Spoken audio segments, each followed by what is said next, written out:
আসসালামু আলাইকুম এভরিওয়ান, আপনারা সবাই কেমন আছেন? আলহামদুলিল্লাহ আমি অনেক ভালো আছি। আজকে রান্না করব পুঁই শাক মিষ্টি কুমড়া দিয়ে। আপনারা কে কে এভাবে পুঁই শাক রান্না করে খান আমাকে কমেন্টে জানাবেন। এই তো আমি রান্না করছি এখন।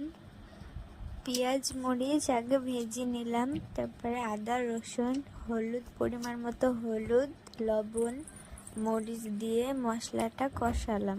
ভালো করে মশলাটা কষাতে হবে।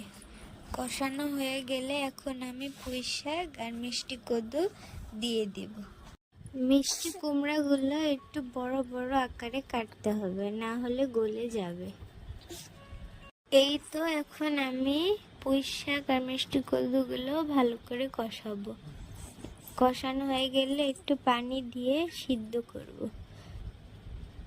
এই তো রান্না হয়ে গেছে।